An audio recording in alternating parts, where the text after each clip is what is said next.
Good morning, everyone. Welcome to our coffee hour. And as you know, today we're focusing on community surveys. So we have a lot to share with you today. Let me go ahead and get us started.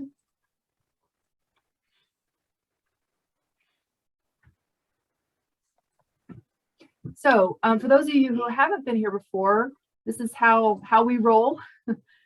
We'll start with just a little welcome. And then we'll break off into little groups and do what we call sip and chat. And that's just a chance for our community members to get to know each other a little bit. And the idea is really that you guys start to gain helpful connections with each other to where you feel comfortable, picking up the phone and calling each other and saying, hey, how did you guys pull off your community survey? Can you give me some tips?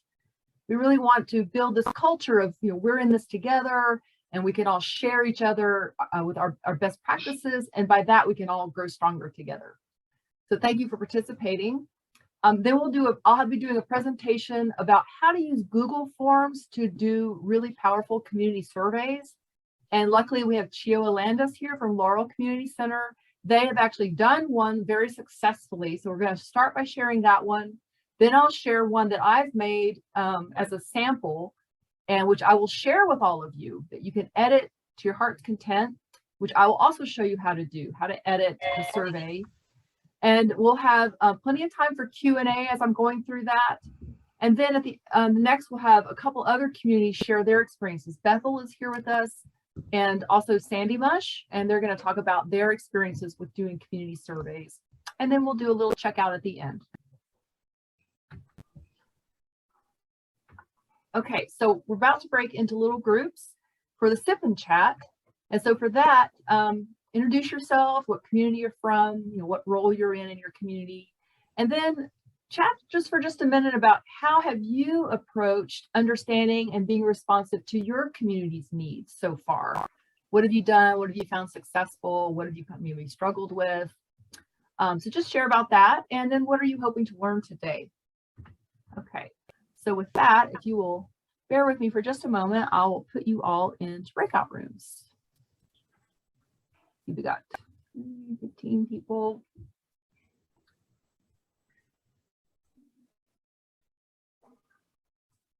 Okay, here we go. We're going to have 8 minutes.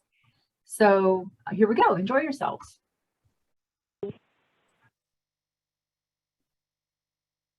All right, welcome back, everyone.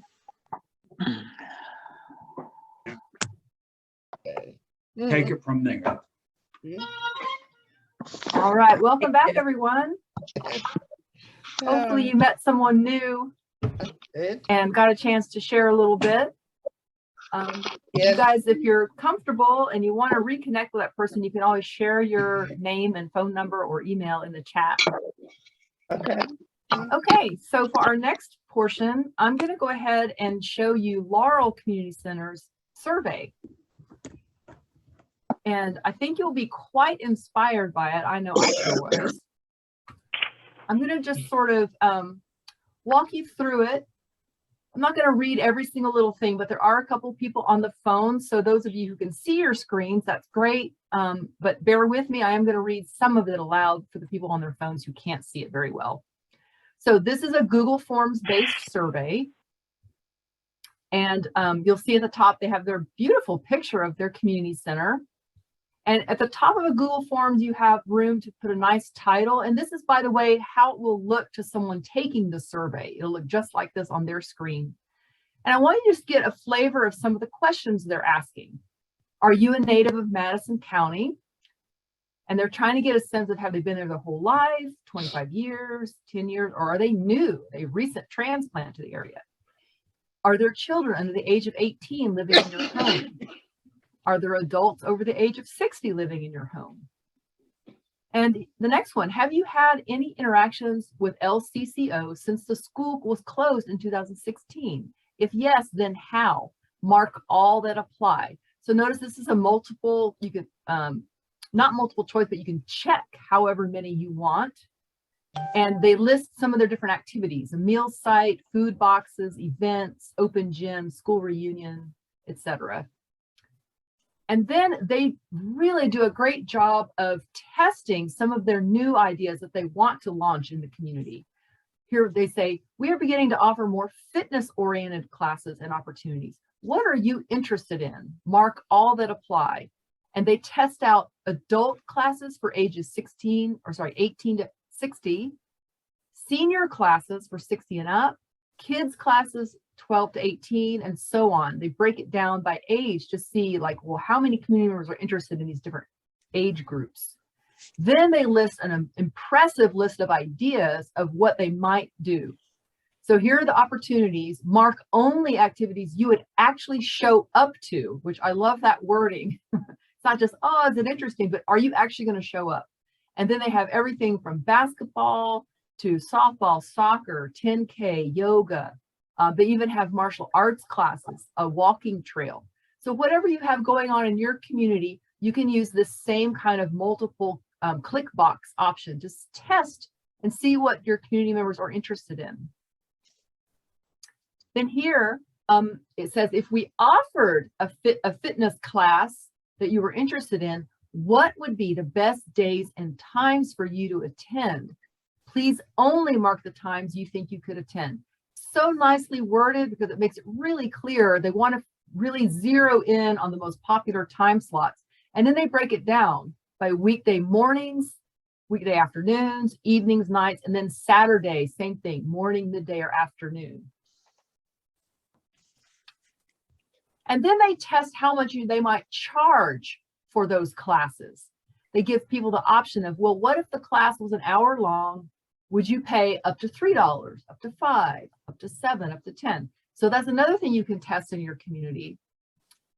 And they test it by whether it was an adult or a kid class. And then they go on to say, what are some of the other types of things you'd like to see LCCO do in the future? Live music, dances, festivals. So any of these kinds of events that maybe your core volunteers have discussed and thought might be fun to offer, you can test those out as well. Then they do a section about K through 12. If they started doing after school activities, would their kids attend? And then they have yet another section of other possible activities. So you can really test the waters on all your different ideas.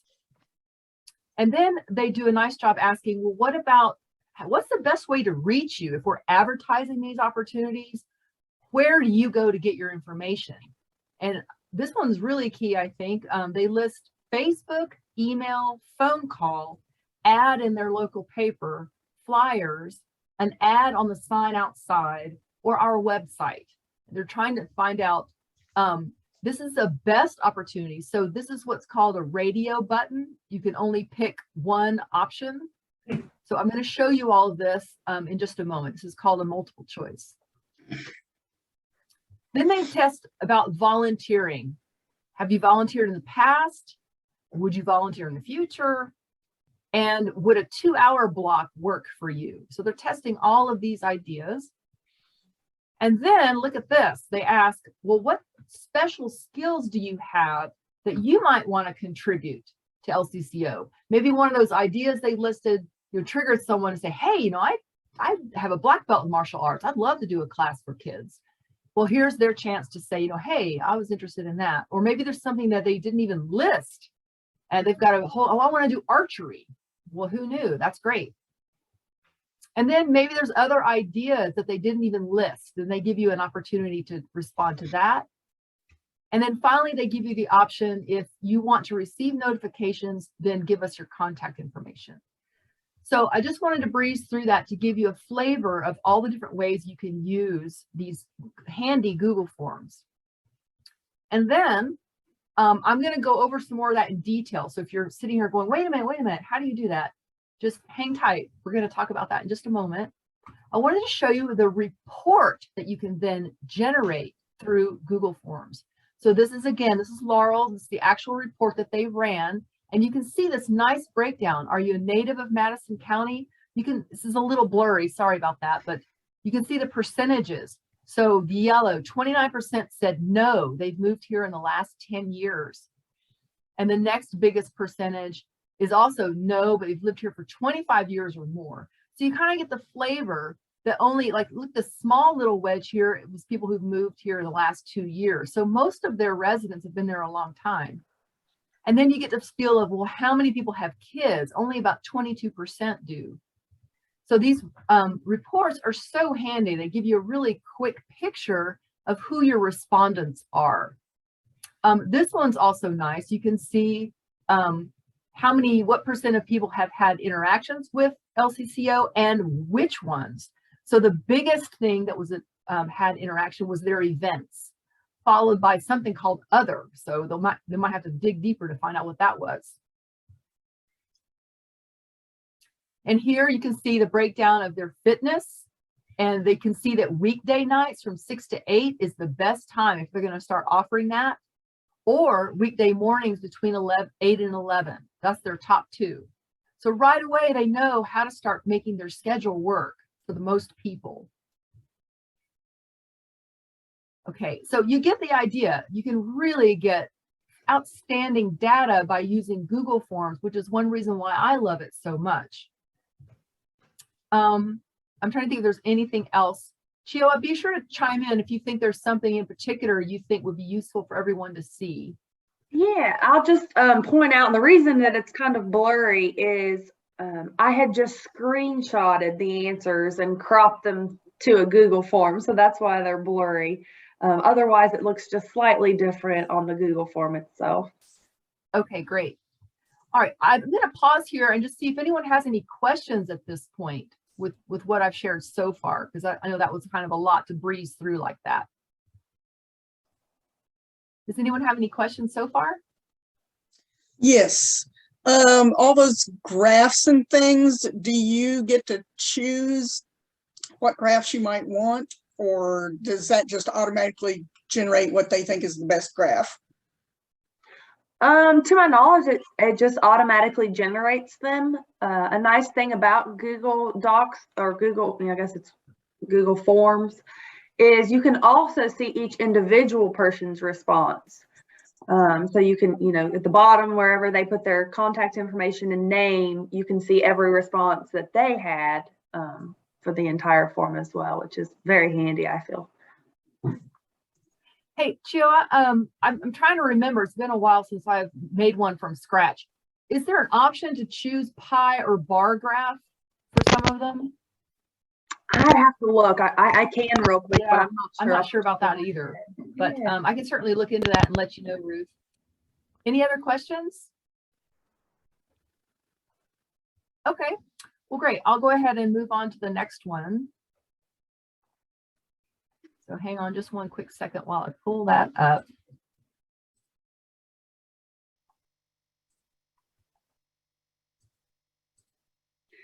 No, I don't think it's given me the option to change the type of graph. Okay, it's probably based on the type of question that you asked. So if it's yes, no, if it's you can only click one button, then it's probably a pie. And if you can click multiple, then it's probably a bar. That's my guess. Okay, let me go ahead and share my screen here. Okay, so this is the survey that I made on a fictional community called Wonder Cove.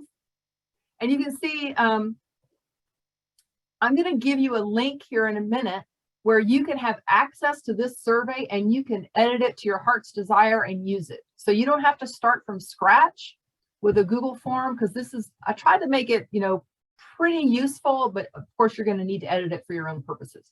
So the first thing is it's got here my logo, and if you wanted to change that, the way you would do that is you would go up here to this little, it looks like a little artist's palette, and you would click on that, and then it says, oh, there's an image uploaded. Oh, okay, but I want to change that image. So click on that, and you can pick from their stock photos.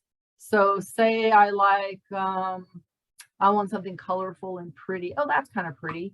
I'm going to pick that one. You can pick that. Oops, sorry. Let me pick that one. And then you're going to click on insert. And it'll, voila, it changed it. Okay. You can also upload an image. So say that you wanted to pick something from your computer. You are going to go over here to this tab that says upload, and then it's going to ask you to browse from somewhere on your computer. And of course, you'll have to have it saved somewhere where you can grab it. You'll click on that, and then you'll find the file that you want to upload. Okay. All right. So moving on. Okay. So this right here, the first question, Chioa's form was so excellent. I just robbed and stole from her. So you're going to see a lot of similarities here. So this is a multiple choice question, and I'm just going to show you what that looks like. So anytime you are going to set up a question, you just click here in the little window to edit the question. So if you wanted to make it, you know, Madison County or whatever county, you make it multiple choice, which is what we've got. But you have all these other options, check boxes, drop down. You can do a short answer. You can do a paragraph. And I'm going to show you each of those here in just a moment. But just to give you the overview, these are all your different options. So here is a couple more that are just yes, no. So they're that same multiple choice option. And now looking at number 4, let's say you wanted to have a lot of options and let them pick multiple ones. Like maybe they're interested in the welcome table and the food boxes. That option is called check boxes. So again, you would just choose from the drop down. Oh, I want to do a whole lot of different options. Now, if you're going to, you know, just grab this form and edit it for your own purposes, when you get to here, like say you don't have a welcome table, you have a fishing trip. You're just going to click on that and edit it. That's all you got to do. And then let's say that, oh, I want to put, this is something we want to put closer to the top because we want more people to pay attention to our new swimming hole we've developed. You can grab things and move them around. See those little dots there? And see how my cursor, when I drag it over, it turns into like a little X. That means you can click on it, hold down, and then drag, and you can move it around. So I just want to show you those little tricks.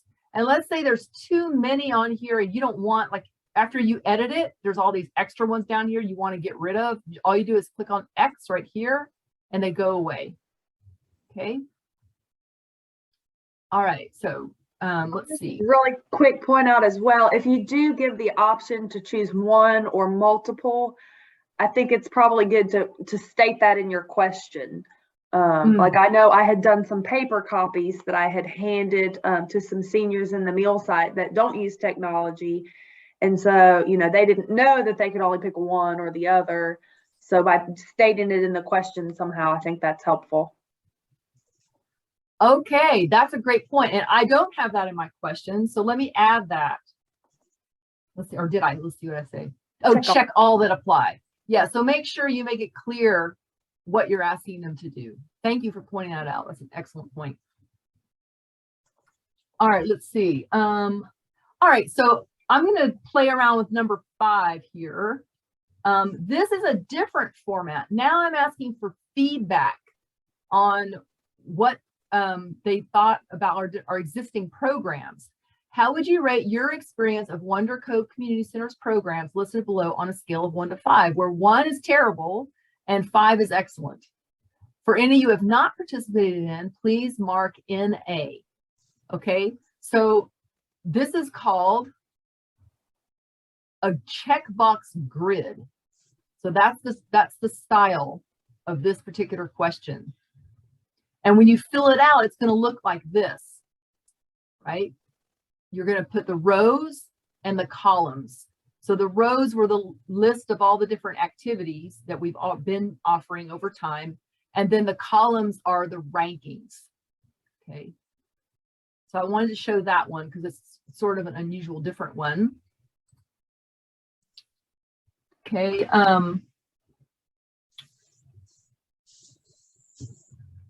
Okay, yeah, so then let's take a look at question 6 here.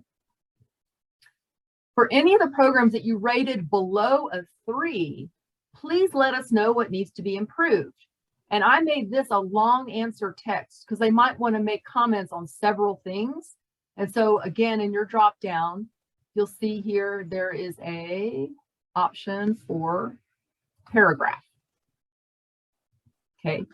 Now let's say right now I've got this as being required.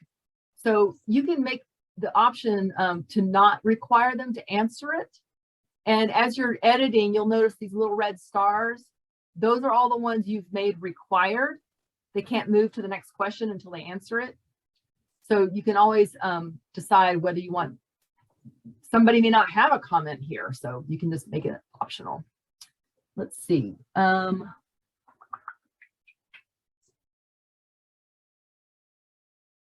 Okay. Okay. Okay. So you'll notice my questions go 7, 8, and there's no number 9. So I wanted to add a question here. So here I'm talking about free classes, and then I start talking about the times that would work for you. But wait a minute, I forgot to ask something. So I want to put a question below this one. So I'm going to highlight this one. This is number 8. And I'm going to click right here where it says add questions, a little plus sign with a circle around it. Okay. And now I'm going to add a question, which was what? Oh, what other classes would you like to see us offer? And I'm going to make that a short answer. So that's how you add a question. All right, I'm going to pause for just a moment because I've covered a lot already and just see if maybe there's any questions thus far. Susan, we have a question from Bruce in the chat. How do you ensure anonymity for some of these evaluative questions? Yes, so you can have the option of collecting the emails of the participants or not. So, and one thing you can do is at the top of your survey, you can say your answers will be anonymous. Unless, of course, that's not true, because you do have the option of collecting their emails.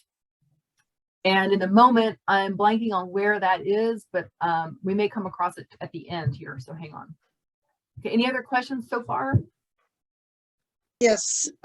Give me some kind of an idea of the difference between a long answer and a short answer and how much input they get, how many letters or words or whatever. Oh, great question. Let me go back to that one I just put in.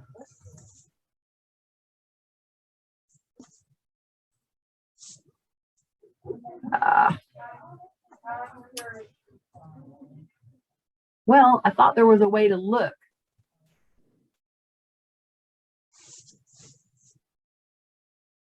No. Well, just start typing something in there and see where it stops. Yeah. Well, I can't do that from the editing side is the problem. Okay. There is a way to do that. Here, let's look at the long answer and see if it lets me show anything. I know there's a way to do that. Just from your experience with them, do you have any clue? I mean, just so that we set I the can right. show you if we go back to the Laurel survey and we go to the one of theirs, that this was the short answer one they had, number 17. And you can see kind of how long. This one's still within the short answer. Okay. So 4 or 5 lines anyway. Yeah.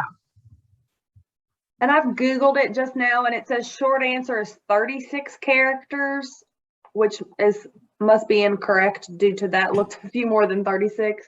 And the paragraph says each line would hold 72 characters, but there is no limit that they know of. So okay. So I'm actually going to look at her number 17. Oh, she doesn't have them numbered. Okay, I don't know which one that is. I was going to try to see if I could actually look and see whether that was a short answer or a long answer she had it designated as, but I'm not able to do that right in this minute. But those character limits should give you some idea. Okay, thanks. Great question. and I actually on all 3 of them I had put long answer. Oh, you put long answer. Okay, great. Okay, any other questions so far? All right, then let's see what else. Oh, let's say, I already demonstrated that. If you wanted to, again, if you wanted to move things around, you grab on this guy and you can move things around the order. You can also move the question order around. See this little thing right here, those little dots? Same deal. If I said, oh, I want to ask this question first, I can move it up. And then of course you got to remember to change the numbering. Okay. Just some more little tricks to know.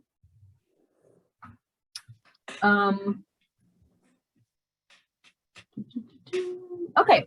Yeah, so that's basically it. That's what I wanted to show you as far as how to maneuver in here.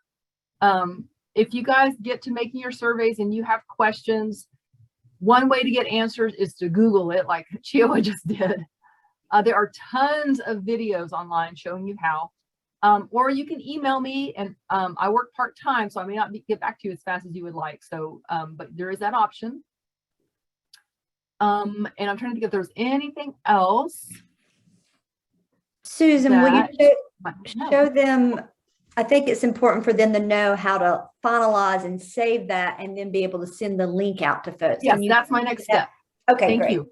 Thanks. So now that let's say you're all complete now and you're saying, okay, I'm ready to put this out there into the world. So you're going to scroll back up to the very top and you notice there's these tabs at the top. Okay.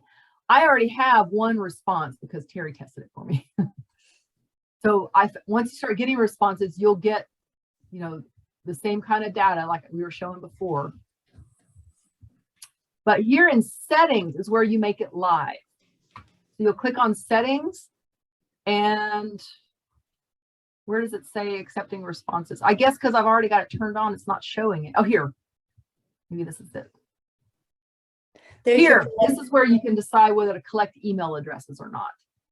So right now I've got that off, which means my survey is anonymous. I can't tell which is what answer. But if you turn that on, well, then you can associate individual answers, like Chio was saying, with individual email addresses. You can also send responders a copy of their response if you want to, and you can let it people change what they wrote later on. They can go back in and edit it, which I've never left that on before. I don't really see any point in that, but that you do have that option. Okay, I can't see anything else in here, and I'm a little bit unsure why I'm not seeing that option to make it live or turn it off. Under responses, it's at the top right there on the right. Where are you seeing that? It's under responses in the top right corner. Here. Yeah, thank you. Yeah. So you can either be accepting responses, which is what we're doing now, but after you finish your survey, it's going to look like this. It'll say not accepting responses. So once you're done doing all of your questions, you're going to go over here to the responses tab, and you're going to move this little slider. And to do that, you click and hold down and drag it over to the right.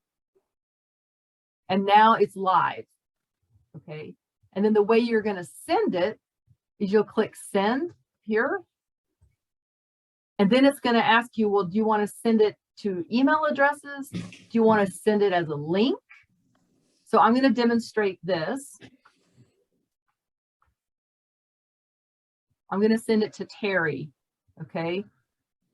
And okay, I can add like 6 other emails or whatever. And then I'm going to go down here to the bottom right and click send. Boink. And there it went. It's gone. Okay.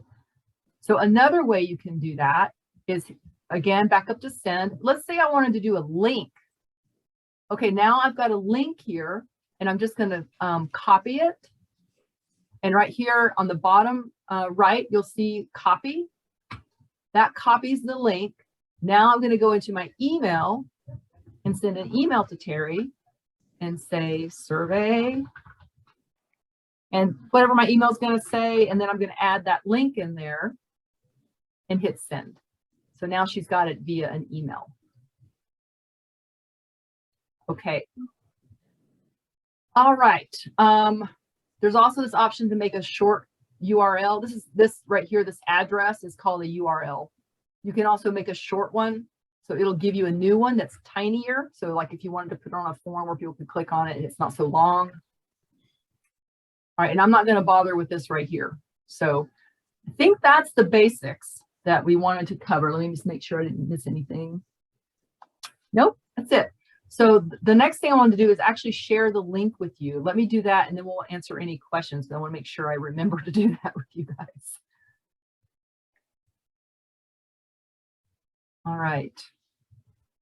So what I'm sending you now is a link to one that you can edit. Will you be doing that by email? I'm also going to send it in an email. Yeah. But if you Thanks. wanted to grab it right now, there it is in the chat. Just click on it. That'll open a new window. And when you open it, it's going to show a screen. And actually, I probably ought to show that to you so you'll have a visual of it.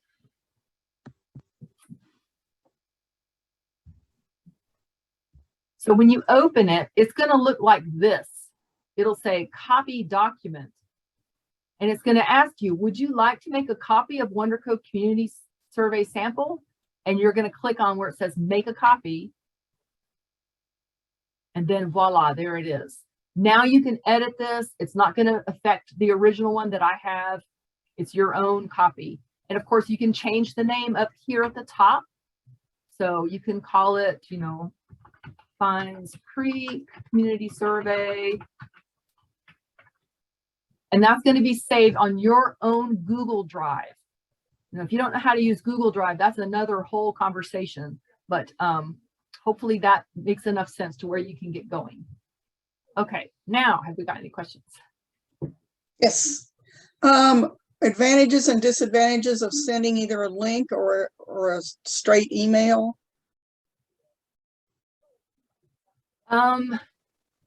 Say I use both. So I sent out the email to everyone on our email list. And then I also would put the link like on our Facebook page, on our website. So, you know, you didn't have to be a part of our email group to receive it. And we also acquired a lot more email addresses by putting it out there that way as well. We have the senior meal site, and we do live in a very rural area with folks who still don't use much technology and internet. So I printed several copies and I took them to the general store and the meal site as well. And I just inputted those myself based on their answers to have a little bit further reach. Wonderful. I have a question for you, Chioa. Did you guys added the question about they could add their email address if they wanted to receive notifications? And it sounds like you collected everyone's emails, right? Is that right? For the most part, yeah. I don't remember if it was. So did you find, do you feel like that affected how honest or, you know, how candid people were on the survey at all? What's your sense of that? That was one of the questions. It was the very last question and it was not required. So I had some feedback from the community before I made this form and that I guess another community had difficulty getting people to submit it because they did want information. And so I kind of put it at the bottom, you know, not to trick people, but, you know, that if they wanted to, they'd be able to, but, you know, it wasn't required. Wasn't the first thing you see, you know, give us your email. Great. Any other questions from anyone? So, Felicia, hey, you got a question? Did I raise my hand? Oh, I saw your hand kind of doing this. Sorry. No, that's my tongs for the bacon. I do something that I've found in the past. I did the March for Science public relations and used a Google form quite a bit for that.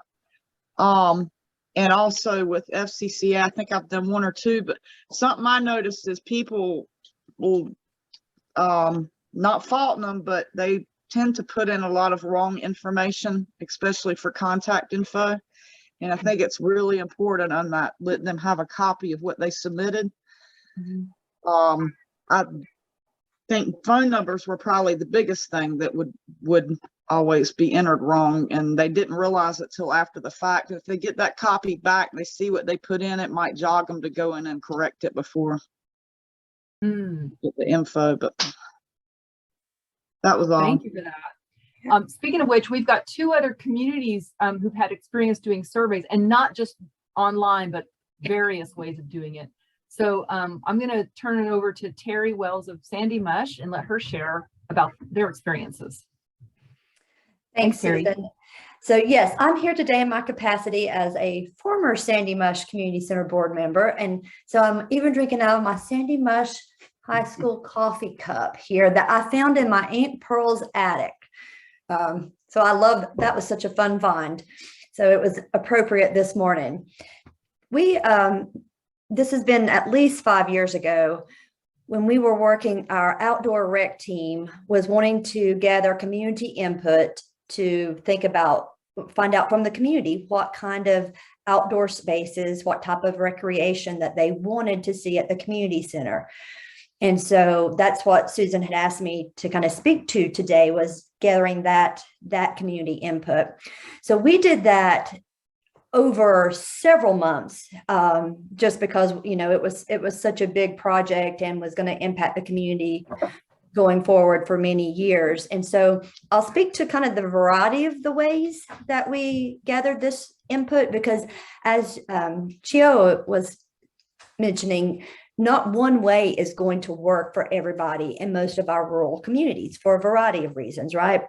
Some people, as we all know too well, don't even have access to the internet. So that Google survey, if you don't print it out, you're not going to get to everybody. So I would say it's really important to think about, if you're really wanting to get a broad input, what are the variety of ways are you reaching out to your community?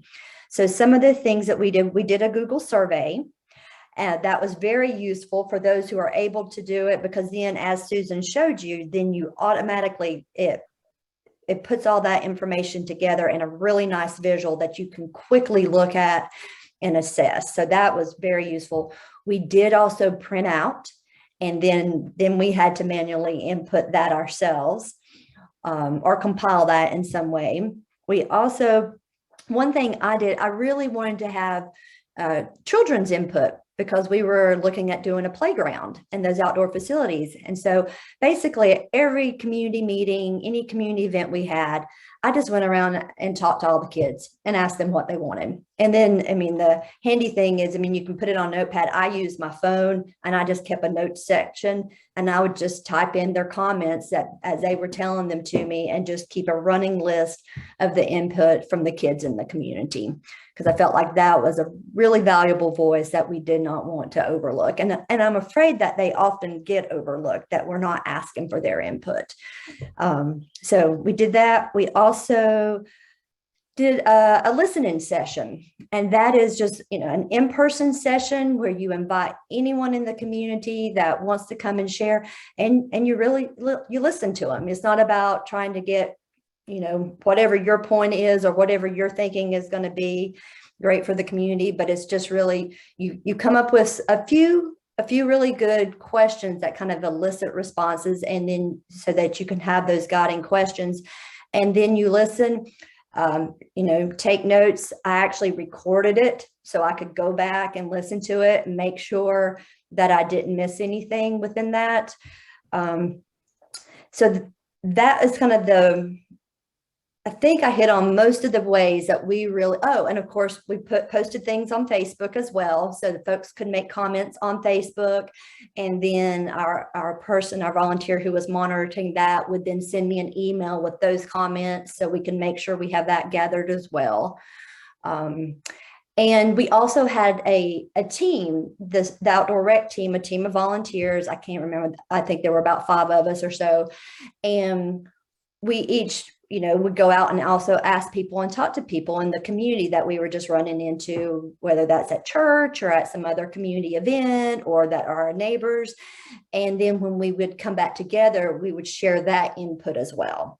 So we really tried to have various ways that we touch the community to get that input back from them, so that it was as reflective as we could possibly make it of the broader community. And then what we did is we came back together as a team. And I think this is important too, right? We compiled that information and shared that then with the board, with the community. And that's an important part for you to also think about, is like, after you've gathered that information, is how are you going to share that information and utilize it? But by putting together some kind of report, and I sent Susan the report that we compiled, that we shared with our board, and I think she's going to share that with you later as just an example. I think it was a 1 or 2 page report that kind of synthesized that information down into something more manageable, with the focus of what were the key findings that came out of that community input that then we shared with the board, and then they were able to utilize that as they're going forward and making decisions. So that kind of hits on the highlights. I'm happy to take a couple of questions, and then I know we've got another community that's going to present too, so I don't want to go into their time, but if somebody has a specific question, I'm happy to answer that. Oh, Susan, you're on mute. Thank you, Terry. Does anyone have a question? And I've put up the synthesized report that Terry was describing. Notice this nice summary here of just the top 5 things most commonly requested. And then they went into detail about each of those. And it's just very short, succinct, very helpful. And that's a lot of stuff to compile, I'm sure, to be able to arrive at this. Did anyone have any questions? It's not a question, but one way we kind of shared with the community in our quarterly newsletter, the front page, we kind of, our next projects are the farmers market, and then we're constructing a walking trail, and we, credited that as what the community wanted based on our survey. So we didn't directly publish the survey, but we did include that in our communication with the public. Wonderful. I think that's a really important point too, is that anytime we ask for this input from the community and we get it, the community really needs to see that we're doing something with it. Right. And so I think that's great, Chioa, that you're showing that in your newsletter and taking action on that. And I think that's really key, because otherwise I've unfortunately seen also where over time people just kind of get disillusioned sometimes if they don't see action being taken on the input and everything. Yeah, thank you guys. That's excellent advice. We also have Carol Litchfield here from Bethel. Carol, could you please share some of your experiences? I know Bethel's done an extensive outreach to your community. Okay. First off, we have a food pantry for families in need, and we have around 50 families right now, and they will show up. It's the second Wednesday of every month, and because of the pandemic, we actually implemented a drive-through. And so in the course of doing that, we thought, well, this is an opportunity where we can ask them direct what else we can provide them, besides food or anything to meet their needs. So we just automatically do that every month, and that helps us to feel good that we're meeting the needs of those who are most in need. Also, last August, we had the flood here, and so we collected funds to help people with their repairs. And again, the people driving through the food pantry drive-through, we would ask them if they or any of their neighbors or anyone they knew had been impacted by the flood. And so we would collect that information, and that was a big help to us. And in addition, as we're working with those flood recovery families, we get feedback direct from them as we're helping them. We have committees with our organization, and so our committee chairs have been meeting with the partners that they work with on a regular basis. They meet face to face, and they're actually asking them direct, are there any things we could help them with during the next 5 years that maybe we haven't been in the last 5 years. This afternoon, I'm the chair of the Rural Preservation Committee, and I'm going to be meeting with the executive director out at Lake Logan. And of course, Lake Logan has all kinds of recreation, and they hold workshops, and they do many things for rural preservation, and we've partnered with them in the past. In talking with the executive director, they recently updated their strategic plan, so I'm hoping we can kind of plug into theirs and they can plug into ours and see how we can work together in the future.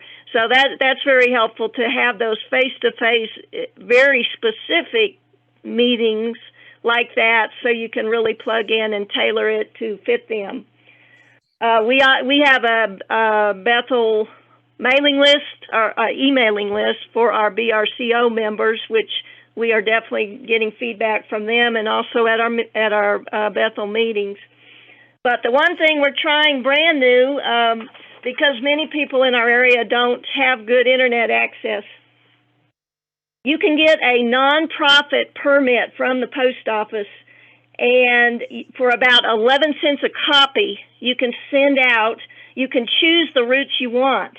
And if y'all want to play around with it, if you go to USPS.com, that's the US Postal Service.com, and there's a little search box there. And if you enter EDDM, that stands for Every Door Direct Mail.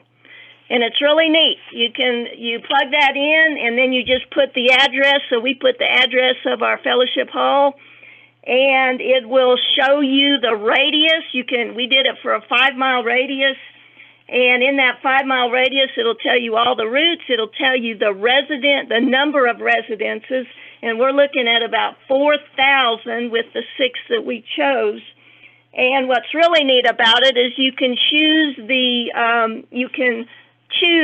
age ranges. So, for example, I chose age 25 to 34, and it told me on those particular routes that right about 9% of the people in those residences are in those who own the residences are in that age range of 25 to 34. So you can get a real good idea of the demographics out there. So I know you don't have much time, but I just want to let you know we are going to try that, and we've never done that before, so we're going to experiment and let them know about our organization, how they could visit our website if they're able to get internet, and get some feedback from them. Fantastic, Carol. And you said, what did you call it? A nonprofit, like a license? It's a nonprofit. If you've ever gotten in the mail, like every once in a while, I'll get in the mail something, like someone had a tree trimming business, so they use that, and they get some special permit. They have a business permit, I guess, but it's a nonprofit permit. And in Haywood County, we have 6 community clubs, and we operate under a Haywood County Council. And right now, we're in the process of getting a nonprofit permit for the council that all of our 6 community clubs can use. So once we get that permit number, then each community club can go do what they want. Of course, they would have to pay for the mailing, 11 cents a copy of whatever you're going to do. Wow, that is fantastic. That gives you. Well, I hope it is. We haven't tried it yet, but we'll try it. Well, great. Give us an update how it goes. It sounds fantastic. I was amazed at what they had online, and for the different routes they listed. Of course, I didn't know for sure what they covered, but they have a little map there, and it'll tell you exactly what part of the Bethel area that's covering. And so we just kept checking all the geography till we ended up with 6 different routes that pretty much covered what we needed. Wonderful. Thank you so much for sharing that. That was really, really helpful. Does anyone have any other questions before we close for today? Okay, great. Well, I hope everyone found something useful from all the sharing, all the fantastic sharing from all the communities today.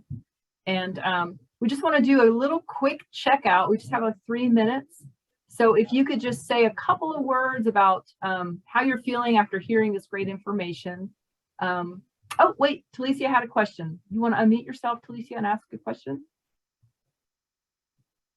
Can you leave this up? I'm trying to write these links down. I can't put them into my phone. I've got so much. Sure, no worries. Yeah, I think I'll they're also be sending out a follow-up email with a recording of this.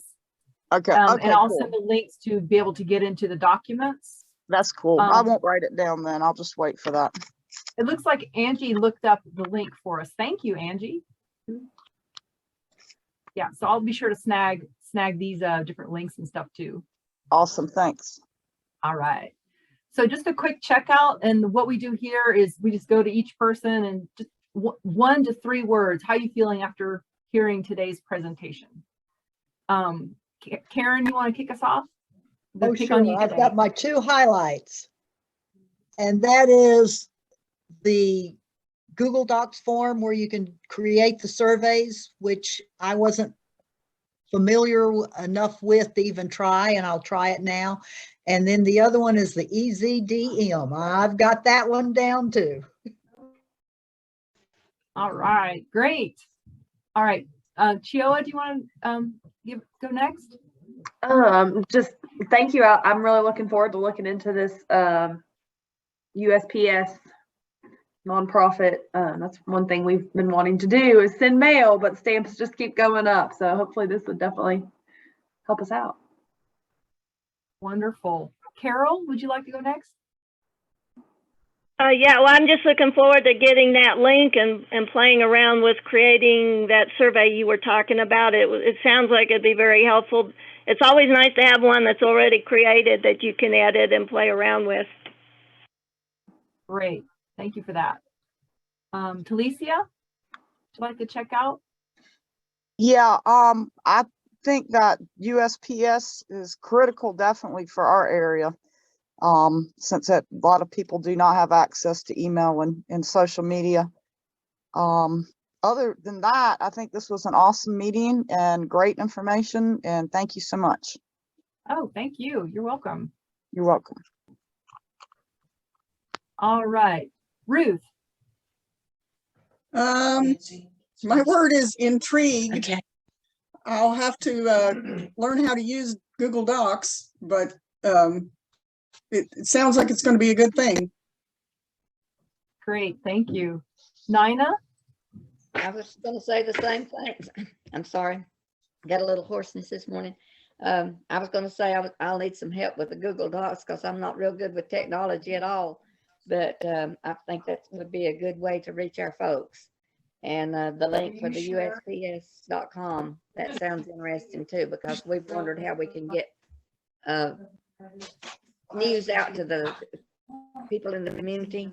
We've thought about using the students at school, maybe to take a form to them, and let them fill it out, take it to their parents. But this sounds like a great idea. Thank you. Wonderful. Norma? Oh, it was very informative, and I look forward to using both the mailing and the survey. Wonderful. Thank you. Jeff? I am once again impressed with how your committee and your organization brings topics that are instantly usable by a vast array of different groups that you serve. And thank you so much. This is plug and play and use it. How can it not be constructive in what we're trying to do up here? Thank you. Wow, thank you for that feedback. We really appreciate that. I'm glad you found it useful. Tim, did you want to weigh in and give us a checkout? Sure, this was a great presentation. I use Google Forms all the time and Google Docs. And honestly, this is just the tip of the iceberg of all the things that Google, the whole suite of products that they have, can do. That would take hours and hours of training, but it just puts everybody on the same page too, especially when you can share even a word processing document with someone else, and you can both be editing and typing on it at the same time. So it's a great presentation, and I appreciate what you guys are doing and this kind of information getting out to folks. So thank you. Oh, but thank you for coming. We appreciate your interest and support. Nancy? I love the presentation today, as always. We can adapt it to our community, and that's what I enjoy about it. Great. Thank you, Nancy. Evelyn? Well, I thought it was very impressive presentation. I thank you very much. And I feel like sometimes the community organizations almost get in a little bubble where what we want and what we think the community needs. So this will give us a means to branch out and find out actually what they are thinking and what they want that we were totally unaware of. So thank you. And I'm glad we got some tech savvy people in our group, because I'm not one of them, but. Thank you. You know, that is such a critical point. I'm so glad you raised that, because that is what's so beautiful about the surveys is they're not going through anyone's preconceived ideas. You're getting it direct from their thoughts. So thank you for pointing that out, Evelyn. Let's see, who have I missed? Angie. Well, as you can see, here in my office, I've got like 2 screens and then my laptop up. So I'm literally going back and forth looking at, when we were talking about the Google Docs, the mailing really intrigued me because at our community center, I'm talking Brasstown, internet's awful. And we have a lot of people who don't have access to it, or even good cell phone service for that matter. So the postal service idea, I didn't know that existed, and it's a great tool. I'm going to flip over and use this as part of with Foursquare and the Community Action Agency. We cover 4 counties, Western North, so Graham, Swain, Clay, and Cherokee. And even in those other counties, this can be utilized for some of the work I'm doing here to get feedback to make sure we're doing what we need to do here. So the Google Docs too, I'm glad I attended today. Thank you. And I hope I didn't bombard you all too much with the links, but That was very helpful. Thank you. Oh.